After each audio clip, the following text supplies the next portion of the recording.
Año de 1881, Motul de Carrillo Puerto, Yucatán, nace una niña llamada Elvia Carrillo Puerto. Ella cambiará la historia de nuestro país en beneficio de todas las mujeres que ahora gozamos de un derecho que hasta 1953 se nos negaba, el derecho al voto. Alumna de distinguidos educadores como Rodolfo Menéndez de la Peña, Rita Cetina Gutiérrez, Elvia aprende de ellos la igualdad de género.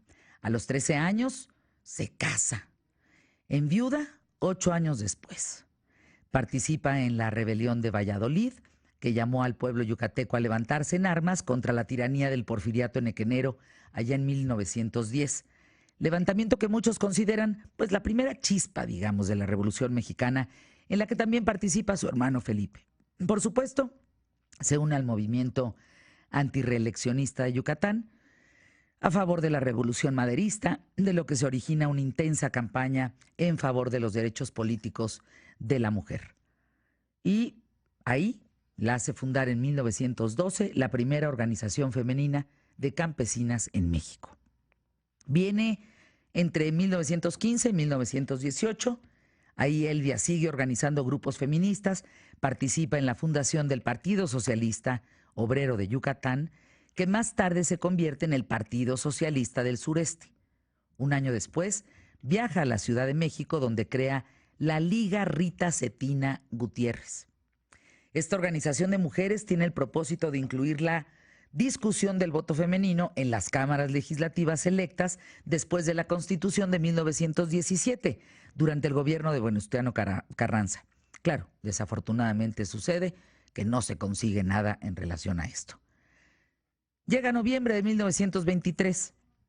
Elvia Carrillo Puerto regresa a Yucatán y es una de las primeras mujeres electas diputadas, junto con Beatriz Peniche Barrera y Raquel Cicero, que integran el Congreso de Yucatán, postuladas por el partido que Elvia fundara años atrás, el Socialista del Sureste que les estaba comentando. Asesinan a su hermano Felipe. Era gobernador. Entonces Elvia continúa como diputada un tiempo, pero es amenazada de muerte por sus adversarios y decide viajar a la Ciudad de México, en donde aquí, en la Ciudad de México, es protegida por el presidente Álvaro Obregón y después por el sucesor Plutarco Elías Calles. Pero ni las amenazas de muerte le impiden regresar a Mérida para asistir al Congreso Feminista allá en el año 1925. Donde se manda una iniciativa legislativa apoyada por miles de firmas de sus seguidoras a la Cámara de Diputados, solicitando la reforma al artículo 34 constitucional para aprobar el voto femenino, y nuevamente su petición no fue aprobada. Ya se iban 3. En 1927 funda la Liga Orientadora Femenina Socialista con las empleadas de la Secretaría de Agricultura y Fomento. En 1931 se transforma en la Liga de Acción Femenil, que no deja de apelar por el voto por las mujeres. Y durante la presidencia de Lázaro Cárdenas del Río, estamos hablando de 1934 a 1940, los avances políticos y sociales permiten que la lucha de Elvia pues ya empiece a ver resultados. Pero el poder del clero sobre las mujeres impide que se concrete este derecho. Es hasta la presidencia de Miguel Alemán Valdés, estamos hablando 1947, que entonces se aprueba el voto femenino solo para elecciones municipales.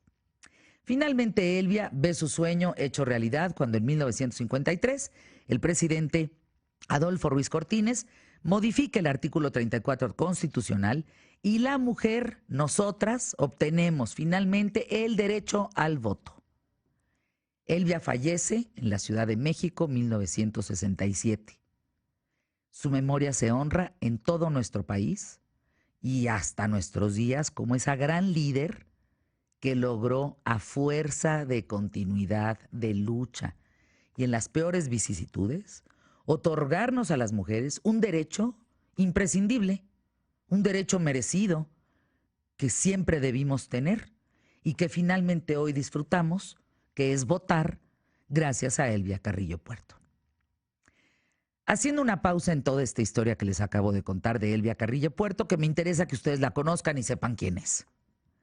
Si te pido en este momento que pienses en un líder y me digas su nombre, ¿qué pasa? ¿Viene inmediatamente ese nombre a la mente o te cuesta trabajo?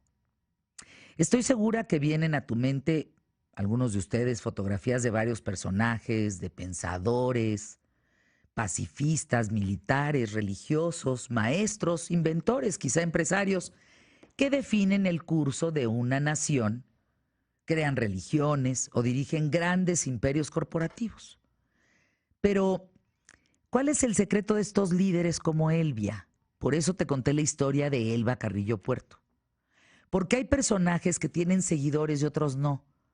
Porque ella logra, por ejemplo, atraer a grupos de mujeres inmensos de la secretaría, de este lugar, del otro, de Yucatán, de aquí, de allá, para que la sigan y ella sea el líder para poder conseguir ese voto.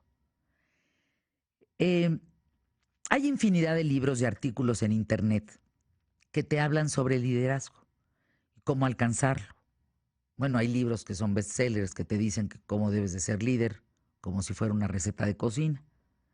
Cómo convertirte en un líder en tu trabajo, en tu empresa, en tus círculos familiares. Y bueno, tal vez una de las definiciones más cercanas de liderazgo es la de Robert Ann Lucier y Christopher F. Achua, que dicen que se trata del proceso de influir en los seguidores para alcanzar objetivos de un movimiento o una organización mediante el cambio. La persona que consigue esto es un líder, quien puede convencer y motivar a los demás. Todos los días, todos. Tú y yo vemos en las noticias las consecuencias de la falta de líderes en el mundo. O qué tipo de líderes están en el mundo. Cuidado, ¿eh? Porque tenemos y hemos tenido muchos, como Elvia Carrillo Puerto, que es un líder positivo, como Martin Luther King, como Mahatma Gandhi, Madre Teresa de Calcuta. Pero también hay otros, ¿eh? Un Hitler, un Trump. También hay crisis por la ausencia de líderes. Por ejemplo, en los gobiernos del mundo o en las empresas internacionales, debemos tener claro que las situaciones de crisis no crean líderes, sino que es en las dificultades que se demuestra la clase de líderes que tenemos en el mundo. Para nadie, ni para ti, ni para mí, ni para nadie, es un secreto que los niveles de desempeño de una organización se encuentran ligados a una adecuada dirección y liderazgo que maneja la persona, escuchen esto, que se encuentra al frente de estas empresas. Tan solo en Estados Unidos el 60% de los empleados creen que las organizaciones donde trabajan no están bien administradas y según William Rothschild, ex asesor de General Electric y presidente de la consultoría Rothschild Unlimited LLC, corporaciones como AT&T, Xerox, etcétera, enfrentan una crisis severa de liderazgo. La principal razón por la que las personas renuncian a su trabajo es porque sus jefes carecen de motivación y liderazgo. Un mal jefe genera empleados insatisfechos, tanto en el trabajo como en su vida personal, lo que a su vez origina menos compromiso con la empresa, más conflictos laborales, muchas más demandas, conflictos familiares, mismos que se acaban convirtiendo en frustraciones y en estrés. Ojo, los líderes no son aquellos jefes que nos imponen, ni siquiera tú crees que me escuchas dueño quizá de una empresa o un empleador de varias personas. No, no, no. Un líder es una persona que tiene autoridad de manera natural. No lo aprenden los libros, ¿eh? Y ejerce esa autoridad de manera natural. ¿Qué quiere decir? Sin autoritarismo, sin abuso de poder. Un líder es aquella persona en torno a la cual todos los demás se agrupan por voluntad. Se sienten, es voluntad propia, evidentemente, se sienten cobijados, casi de manera inconsciente. Y al observar de manera inconsciente que tiene carisma, capacidades y seguridad para dirigir al grupo, entonces te adhieres con esa persona. Ven ahora la gran diferencia entre líderes y la imposición de presidentes o ciertos personajes es distinto. Presidentes, jefes, dictadores, esa es otra cosa. Te vuelvo a hacer la misma pregunta que hace un ratito en este periodismo de vida, en lo que te importa, me importa. ¿Qué nombres vienen a tu mente si bajo estas características que acabo de compartir contigo,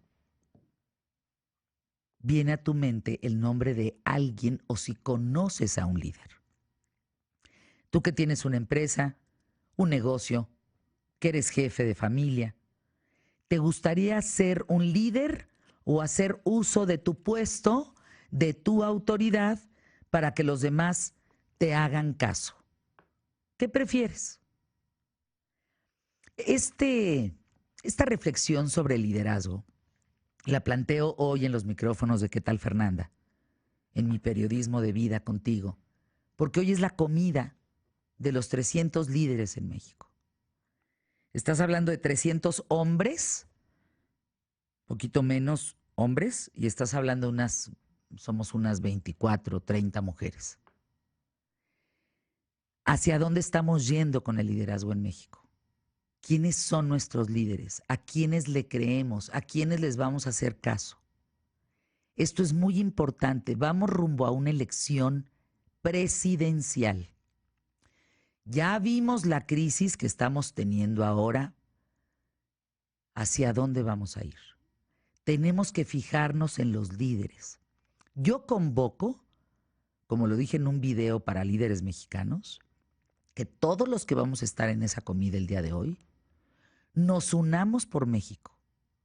Y si ahí hay 300 líderes, si nos unimos los 300 líderes con un mismo objetivo, podemos ser cabeza de muchos grupos para sacar a México adelante. Cada líder que va hoy a esa comida, invitados por Raúl Ferráez y su hermano por la revista Líderes Mexicanos, fueron considerados líderes por algo. Y ese algo es positivo. No son líderes negativos. Entonces, podríamos voltear a ver a esos 300 personajes en la vida cotidiana de México, ver qué están proponiendo, ver qué estamos haciendo como líderes en ese sentido y ver si podemos voltear a seguirlos, a seguir ese liderazgo positivo, porque justamente lo que pasa en este país es que hay carencia de líderes. Y los líderes que tenemos son líderes de pacotilla. Estos que forman parte de la política y que ya no hay cómo creerles si van a arreglar la situación, si van a acabar con la corrupción, si no, ya no se les cree nada. ¿Por qué no volteamos a la propuesta de la revista Líderes Mexicanos con esos 300 líderes que hoy conformamos esa lista? Que sí les digo algo, no le hacemos daño a nadie, ¿eh? Al contrario, tenemos propuestas muy buenas para México.